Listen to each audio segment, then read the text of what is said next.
Historical achievement of state ಅಂತ ಹೇಳ್ಬೋದು ನಾವು.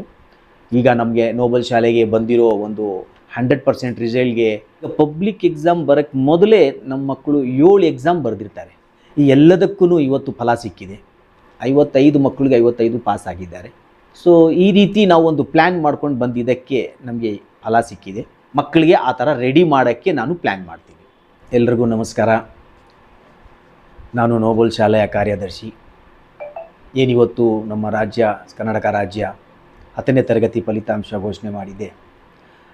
ಅದರ ಪರವಾಗಿ ನಾನು ನಮ್ಮ ಶಾಲೆಯಲ್ಲಿ ಬಂದಿರುವ ಒಂದು ಫಲಿತಾಂಶವನ್ನು ಹಂಚ್ಕೊಳ್ಳೋಣ ಅಂತ ಈ ವಿಡಿಯೋ ಮಾಡಿಸ್ತಾ ಇದ್ದೀನಿ. ಫಸ್ಟು ನಾನು ಮುಳಬಾಗಿಲು ತಾಲೂಕಿನ ಎಲ್ಲ ಹೈಸ್ಕೂಲ್ ಪ್ರೌಢಶಾಲಾ ಮಕ್ಕಳು ಇವತ್ತು ಏನು SSLC ರಿಸಲ್ಟನ್ನು ನೋಡಿರ್ತಾರೆ, ಪಾಸ್ ಆಗಿರ್ತಾರೆ, ಅವರೆಲ್ರಿಗೂ ನಾನು ಕಂಗ್ರ್ಯಾಚುಲೇಷನ್ ಹೇಳ್ತಾ, ಅದೇ ಥರ ನಮ್ಮ ಶಾಲೆಯಲ್ಲಿ ನಮ್ಮ ಮಕ್ಕಳು ಕೂಡ ಒಳ್ಳೆ ರಿಸಲ್ಟ್ ತೊಗೊಂಡಿದ್ದಾರೆ, ಅವ್ರಿಗೂ ಕಂಗ್ರ್ಯಾಚುಲೇಷನ್ನು ಹೇಳ್ತಾ, ಮತ್ತು ಅದಕ್ಕೆ ಈ ರಿಸಲ್ಟ್ಗೆ ಹಿಂದೆ ಬಂದು ವರ್ಕ್ ಮಾಡಿರೋ ನಮ್ಮ ಟೀಚರ್ಸು ಮತ್ತು HMಸು ಮತ್ತು ಈ ರಿಸಲ್ಟ್ ಬರೋಕ್ಕೆ ಕಾರಣ ನಮ್ಮ ಪೋಷಕರು, ಅವರು ನಮ್ಮನ್ನು ಕೋಆಪ್ರೇಟ್ ಮಾಡಿರೋದು ಮತ್ತು ಮಕ್ಕಳು ಕಷ್ಟಪಟ್ಟು ಓದಿರೋದು, ಈ ಎಲ್ಲದಕ್ಕೂ ಇವತ್ತು ಫಲ ಸಿಕ್ಕಿದೆ. ಸೊ ಎಲ್ರಿಗೂ ನಾನು ನನ್ನ ಶಾಲೆಯ ಆಡಳಿತ ಮಂಡಳಿ ವತಿಯಿಂದ ಹೃದಯಪೂರ್ವಕವಾಗಿ ಧನ್ಯವಾದಗಳನ್ನು ತಿಳಿಸ್ತೀನಿ. ಈಗ 10th ಸ್ಟ್ಯಾಂಡರ್ಡು ರಿಸಲ್ಟು ಮೊದಲ ಥರ ಇಲ್ಲ. ಮೊದಲು ನಮಗೆ 10th ಸ್ಟ್ಯಾಂಡರ್ಡ್ ರಿಸಲ್ಟು ಒಂದು ಪರ್ಸೆಂಟೇಜ್ ಇತ್ತು, ಪಾಸಿಂಗ್ ಪರ್ಸೆಂಟೇಜ್ ಅಂತ. ಬಟ್ ಈಗ ಸರ್ಕಾರ ನಮ್ಮ ಮಕ್ಕಳಲ್ಲಿ ಒಂದು ರಿಸಲ್ಟ್ ಬರಲಿ, ಒಂದು ಮುಂದಿನ ದಿನಗಳಲ್ಲಿ ಅವರು ಓದಲಿ, ಡ್ರಾಪ್ಔಟ್ಸ್ ಕಡಿಮೆ ಆಗಲಿ ಅಂತ ಹೇಳಿ ಏನೀಗ 13 ಮಾರ್ಕ್ಸು ಪಾಸಿಂಗ್ ಇಟ್ಟಿದ್ದರು. ಅದು ಒಂಥರ ಮಕ್ಕಳಲ್ಲಿ ಒಂದು ಪಾಸಿಟಿವ್ನೆಸ್ ಕಾಣಿಸ್ತಿದೆ. ಈಗ ನಮ್ಮ ಥ್ರೂ ಔಟ್ ಸ್ಟೇಟು 94% ರಿಸಲ್ಟ್ ಬಂದಿದೆ. 94% ರಿಸಲ್ಟ್ ಅಂದರೆ it is A historical achievement of state ಅಂತ ಹೇಳ್ಬೋದು ನಾವು. ಸೊ ಎಲ್ಲ ಕಡೆಯೂ ಒಳ್ಳೆ ರಿಸಲ್ಟ್ ಬಂದಿದೆ. ಈಗ ಎಲ್ಲ ಕಡೆಯೂ ಎಜುಕೇಷನ್ ಮುಂದೆ ಹೋಗುತ್ತೆ. ಅಂದರೆ ಕಾಲೇಜಸ್ಸಲ್ಲಿ ಅಡ್ಮಿಷನ್ಸು ಆಗುತ್ತೆ, ಮಕ್ಕಳು ಓದ್ತಾರೆ. ಯಾಕೆಂದರೆ 35% ಮಿನಿಮಮ್ ಪಾಸು ಇರೋವಾಗ ನಮ್ಮ ರಿಸಲ್ಟು 78%, 80 ಆ ಥರ ಇತ್ತು. ಆವಾಗ ಡ್ರಾಪ್ಔಟ್ಸ್ ಜಾಸ್ತಿ ಆಗ್ತಾಯಿತ್ತು. ಈಗ ಡ್ರಾಪ್ಔಟ್ಸ್ ಜಾಸ್ತಿ ಆಗಲ್ಲ. ಒಳ್ಳೆ ರಿಸಲ್ಟು, ಒಳ್ಳೆ ಡಿಸಿಷನ್ ಇದು ನಮ್ಮ ಗೌರ್ಮೆಂಟ್ದು. ಮತ್ತು ಅದೇ ಥರ ನಮಗೆ ಮುಳಬಾಗಿಲು ತಾಲೂಕಲ್ಲಿ ಈ ಒಂದು ಒಳ್ಳೆ ರಿಸಲ್ಟ್ ಬರೋಕ್ಕೆ ಕಾರಣ ನಮ್ಮ ಆಫೀಸರ್ಸು. ಏನಂದರೆ ಪದೇ ಪದೇ ವರ್ಕ್ಶಾಪ್ಸ್ ಇಟ್ಟು, ಮೀಟಿಂಗ್ಸ್ ಮಾಡಿ, ಸ್ಕೂಲ್ಸ್ ಅವ್ರಿಗೆ ಕರೆದು ಡೈರೆಕ್ಷನ್ಸ್ ಕೊಟ್ಟು, ಇದೆಲ್ಲ ಅವರು ಮಾಡಿರೋದ್ರಿಂದ ಒಳ್ಳೆ ರಿಸಲ್ಟ್ ಬಂದಿದೆ. ಸರ್ಕಾರ ಕೂಡ ಈಗ ಮಾಡಲ್ ಪೇಪರ್ಸಲ್ಲಿ 4 ಮಾಡಲ್ ಪೇಪರ್ಸು ಮಾಡಿದ್ರು. ಮತ್ತು ಪ್ರಿಪ್ರೇಟ್ರಿನೂ 3 ಪ್ರಿಪ್ರೇಟ್ರಿ ಮಾಡಿದ್ದಕ್ಕೆ ಮಕ್ಕಳಲ್ಲಿ ಒಂದು ಒಳ್ಳೆ ಪ್ರಿಪ್ರೇಷನ್ ಸಿಕ್ತು. ಮೊದಲು ನಮಗೆ ಖಾಲಿ SA1 ಪ್ರಿಪ್ರೇಟ್ರೀಸು ಮತ್ತು ಪಬ್ಲಿಕ್ ಎಕ್ಸಾಮ್ ಬಂದುಬಿಡ್ತಾ ಇತ್ತು. ಈಗ ಪಬ್ಲಿಕ್ ಎಕ್ಸಾಮ್ ಬರೋಕ್ಕೆ ಮೊದಲೇ ನಮ್ಮ ಮಕ್ಕಳು 7 ಎಕ್ಸಾಮ್ ಬರೆದಿರ್ತಾರೆ. ಆ 7 ಎಕ್ಸಾಮ್ ಪ್ರಿಪೇರ್ ಮಾಡಿ ಅವರು ಓದಿದಿರೋದ್ರಿಂದ ಸೊ ಅದೇ ಪೇಪರ್ ಇವರು ಫೈನಲ್ ಪಬ್ಲಿಕ್ ಎಕ್ಸಾಮ್ಗೆ ಕೊಟ್ಟಿರೋದು. ಸೊ ಅದು ಒಂಥರ ಒಳ್ಳೆ ಹೆಜ್ಜೆ ಅಂತ ಹೇಳ್ತೀನಿ.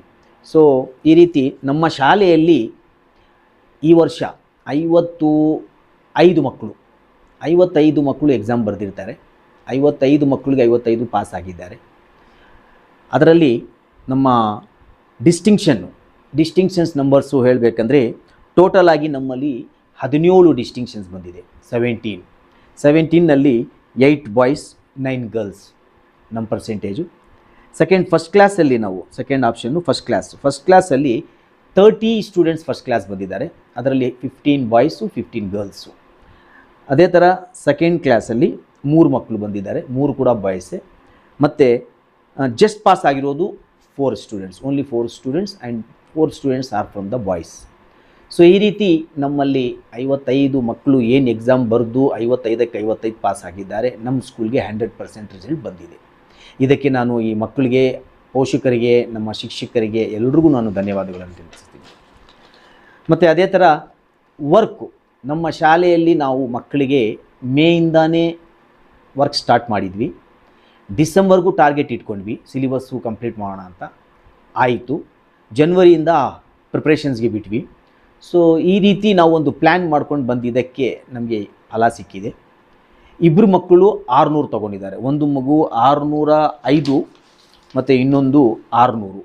ಈ ರೀತಿ ನಮ್ಮ ಪರ್ಸೆಂಟೇಜ್ ಕೂಡ ಇದೆ. ಸೊ ಮಿಕ್ಕಿದ ಮಕ್ಕಳು 595, 587, 586, 585 ಈ ರೀತಿ ಎಲ್ಲರೂ ನಿಯರೆಸ್ಟ್ ಆಗಿದ್ದರು. ಬಟ್ ನಮ್ಮ ಟಾರ್ಗೆಟ್ ಏನಿತ್ತು ಅಂದರೆ 625ಗೆ 625, 10 to 15, 10ರಿಂದ 15 ಮಕ್ಕಳು ಬರಬೇಕಾಗಿದ್ದು. ಬಟ್ಟು ಮಕ್ಕಳಲ್ಲಿ ಅದು ಕ್ವಶನ್ ಪೇಪರು ಸಮಸ್ಯೆ ಇತ್ತೇನೋ ಗೊತ್ತಿಲ್ಲ, ಬಟ್ ಅದು ರೀಚ್ ಆಗಿಲ್ಲ. ಬಟ್ ಆದರೆ ಈಗ ಅವ್ರು ಏನು ಪಾಸ್ ಆಗಿದ್ದಾರೋ ಅದಕ್ಕೆ ನಾನು ಭಾಳ ಸಂತೋಷವಾಗಿದ್ದೀನಿ. ಅವರಿಗೆ ಮತ್ತೆ ನಾನು ಹೃದಯಪೂರ್ವಕವಾಗಿ ಧನ್ಯವಾದಗಳನ್ನು ತಿಳಿಸ್ತೀನಿ. ಯಾಕೆ ಅಂದರೆ ನಮಗೆ ಈಗ ಮಾರ್ಕ್ಸ್ ಅಲ್ಲ ಇಂಪಾರ್ಟೆಂಟು, ಲೈಫ್ ಇಂಪಾರ್ಟೆಂಟು. ಮಾರ್ಕ್ಸ್ ಬರುತ್ತೆ, ಕಡಿಮೆ ಬಂದರೆ ಕೂಡ ನಾವು ನೆಕ್ಸ್ಟ್ ಕಾಲೇಜ್ ಲೆವೆಲಲ್ಲಿ ಹೋಗಿ ಮತ್ತೆ ಓದಿ ನಾವು ಮಾರ್ಕ್ಸ್ ಪಡಿಬಹುದು. ಮಾರ್ಕ್ಸ್ ಕಡಿಮೆ ಬಂದರೆ ಕೂಡ ನಾವು ಹಿಂದೆ ಹೋಗಬಾರ್ದು, ಬೇಜಾರು ಮಾಡ್ಕೋಬಾರ್ದು. ನಾನು ಇದು ಎಲ್ಲ ಮಕ್ಕಳಿಗೆ ಹೇಳ್ತಾ ಇದ್ದೀನಿ. ಯಾಕಂದರೆ ಎಕ್ಸಾಮ್ ಬರೆದಿದ್ದಾದಮೇಲೆ ರಿಸಲ್ಟ್ ಬರೋದು ಪಕ್ಕ, ರಿಸಲ್ಟ್ ಬಂದ ಮೇಲೆ ರಿಸಲ್ಟ್ ಕೂಡ ಹೆಚ್ಚು ಕಡಿಮೆ ಬರೋದು ಪಕ್ಕ. ಬಟ್ ಆ ಥರ ಕಡಿಮೆ ಬಂದರೆ ಕೂಡ ನಾವು ಬೇಜಾರು ಮಾಡ್ಕೋಬಾರ್ದು. ಮುಂದಿನ ದಿನಗಳಲ್ಲಿ ನಾವು ಇನ್ನು ಸ್ವಲ್ಪ ಜಾಸ್ತಿ ಮಾರ್ಕ್ಸ್ ತೊಗೋಬೇಕು ಅಂತ ಚಾಲೆಂಜಿಂಗ್ ತೊಗೊಂಡು ನಾವು ಮುಂದೆ ಹೋಗೋಣ. ಮುಂದೆ ಹೋಗಿ ಏನು ನಮ್ಮ ಒಂದು ಟಾರ್ಗೆಟ್ ಇತ್ತು ಆ ಟಾರ್ಗೆಟ್ ನಾವು ಸೆಕೆಂಡ್ PUCಯಲ್ಲಿ ಮಾಡೋಣ, ಇಲ್ಲ ಡಿಗ್ರಿಯಲ್ಲಿ ಮಾಡೋಣ. ಸೊ ಹಾಗಾಗಿ ಎಲ್ಲ ಮಕ್ಕಳಿಗೆ ನಾನು ಒಂದು ಕಿವಿ ಮಾತೇನೆಂದರೆ, ಈಗೇನು ರಿಸಲ್ಟ್ ಬಂದಿದೆಯೋ ಆ ರಿಸಲ್ಟನ್ನು ರಿಸೀವ್ ಮಾಡಿಬಿಟ್ಟು ನೆಕ್ಸ್ಟು ಬರೋ ದಿನದಲ್ಲಿ ನೀವು ಹೆಂಗೆ ಓದಬೇಕು, ಬರೋ ದಿನದಲ್ಲಿ ನೀವು ಕಾಲೇಜಲ್ಲಿ ಯಾವ ಥರ ಕೋರ್ಸ್ ತೊಗೊಂಡು ಹೆಂಗೆ ನಿಮ್ಮ ಸ್ಟಡೀಸನ್ನು ಕಂಟಿನ್ಯೂ ಮಾಡಬೇಕು ಅಂತ ಹೇಳಿ ಅದನ್ನು ಯೋಚನೆ ಮಾಡಿ ಒಳ್ಳೆ ಕಾಲೇಜನ್ನು ಹುಡುಕಿ ಒಳ್ಳೆ ಕೋರ್ಸನ್ನು ಸೆಲೆಕ್ಟ್ ಮಾಡಿಕೊಂಡು ವಿದ್ಯಾಭ್ಯಾಸ ಮಾಡಬೇಕು ಎಲ್ಲ ಮಕ್ಕಳಿಗೆ ನಾನು ವಿನಂತಿ ಮಾಡ್ಕೊಳ್ತೀನಿ. ಸೊ ಅದೇ ಥರ ಈಗ ಪೇರೆಂಟ್ಸು ಅಷ್ಟೇ. ಮಕ್ಕಳು 10th ಸ್ಟ್ಯಾಂಡರ್ಡ್ಗೆ ಬಂದ ತಕ್ಷಣವೇ ಪೇರೆಂಟ್ಸು ಈಗ ರೆಡಿ ಆಗಬೇಕು. ಏನಂದರೆ ಈಗ ಬೋರ್ಡ್ ಎಕ್ಸಾಮ್ ಬರೆಯೋದು, ಸೊ ಮಕ್ಕಳಿಗೆ ನಾವು ಕೋಆಪ್ರೇಟ್ ಮಾಡಬೇಕು. ಸ್ಕೂಲ್ದು ನಾರ್ಮ್ಸ್ ಇರುತ್ತೆ, ಕಂಡೀಷನ್ಸ್ ಇರುತ್ತೆ, ಅದಕ್ಕೂ ನಾವು ಕೋಆಪ್ರೇಟ್ ಮಾಡಬೇಕು ಅಂತ ಪೇರೆಂಟ್ಸ್ ಕೂಡ ನಮ್ಮ ಪೇರೆಂಟ್ಸ್ ಕೂಡ ಮಕ್ಕಳಲ್ಲಿ ನಾವು ಕೋಆಪ್ರೇಷನ್ ಆಗಿ ಹೋಗಬೇಕು. ಆವಾಗಲೇ ನಮಗೆ ಒಳ್ಳೆ ರಿಸಲ್ಟ್ಸು ಬರೋದು. ಸೊ ಇದೇ ಥರ ಮುಂದಿನ ದಿನಗಳಲ್ಲಿ ನಾವು ನಮ್ಮ ನೋಬಲ್ ಶಾಲೆಯಲ್ಲಿ ಇನ್ನು ಸ್ವಲ್ಪ ಸ್ಪೆಷಲ್ ಕ್ಲಾಸಸ್ ಕಂಡಕ್ಟ್ ಮಾಡಿ, ಸ್ಪೆಷಲ್ಲು ಕೋಚಿಂಗು ಕಂಡಕ್ಟ್ ಮಾಡಿ, ವೆಲ್ ಕ್ವಾಲಿಫೈಡ್ ಟೀಚರ್ಸ್ಗೆ ಅಪಾಯಿಂಟ್ ಮಾಡಿ, ಈ ರೀತಿ ಮಾಡಿ ನೆಕ್ಸ್ಟ್ ಬರೋ ದಿನದಲ್ಲಿ ನಮ್ಮ ಟಾರ್ಗೆಟು ಇನ್ನು ಸ್ವಲ್ಪ ಹೈ ಮಾರ್ಕ್ಸ್ ಬರೋ ಥರ. ನಮಗೆ ನೆಕ್ಸ್ಟ್ ಇಯರ್ ಕೂಡ ಮೋರ್ ದ್ಯಾನ್ 50 ಸ್ಟೂಡೆಂಟ್ಸ್, 50ರಿಂದ ಜಾಸ್ತಿ ಸ್ಟೂಡೆಂಟ್ಸು 10th ಎಕ್ಸಾಮ್ ಬರೆಯೋಕ್ಕೆ ಹೋಗ್ತಾ ಇದ್ದಾರೆ. ಸೊ ಈಗಲೇ ನಾನು ಪ್ಲ್ಯಾನ್ ಮಾಡಿಕೊಂಡು ನೆಕ್ಸ್ಟ್ ರಿಸಲ್ಟ್ಗೆ ನಮ್ಮ ಮಕ್ಕಳಲ್ಲಿ 600ರಿಂದ ಜಾಸ್ತಿ ಮಾರ್ಕ್ಸ್ ತೊಗೊಳ್ಳೋ ಜಾಸ್ತಿ ಸ್ಟೂಡೆಂಟ್ ಬರಬೇಕು ಅಂತ ಹೇಳಿಬಿಟ್ಟು ನಾನು ಚಾಲೆಂಜ್ ಮಾಡ್ತೀನಿ. ಈ ಒಂದು ಸಂದರ್ಭದಲ್ಲಿ ಮಕ್ಕಳಿಗೆ ಆ ಥರ ರೆಡಿ ಮಾಡೋಕ್ಕೆ ನಾನು ಪ್ಲ್ಯಾನ್ ಮಾಡ್ತೀನಿ. ಸೊ ಈ ರೀತಿ ಈಗ ನಮಗೆ ನೋಬಲ್ ಶಾಲೆಗೆ ಬಂದಿರೋ ಒಂದು 100% ರಿಸಲ್ಟ್ಗೆ ಕೋಆಪ್ರೇಟ್ ಮಾಡಿರುವ ನಮ್ಮ ಎಲ್ಲ ಶಿಕ್ಷಕರಿಗೆ, ಮುಖ್ಯ ಶಿಕ್ಷಕರಿಗೆ, ಮತ್ತು ಓದಿರುವ ಎಲ್ಲ ಮಕ್ಕಳಿಗೆ, ಮತ್ತು ಅವ್ರಿಗೆ ಸಪೋರ್ಟ್ ಮಾಡಿರೋ ಎಲ್ಲ ಪೇರೆಂಟ್ಸ್ಗೆ ಹೃದಯಪೂರ್ವಕವಾಗಿ ಧನ್ಯವಾದಗಳನ್ನು ತಿಳಿಸ್ತಾ ಈ 2 ಮಾತನ್ನು ಮುಗಿಸ್ತಾ ಇದ್ದೀನಿ. ಜೈ ಹಿಂದ್, ಜೈ ಕನ್ನಡ.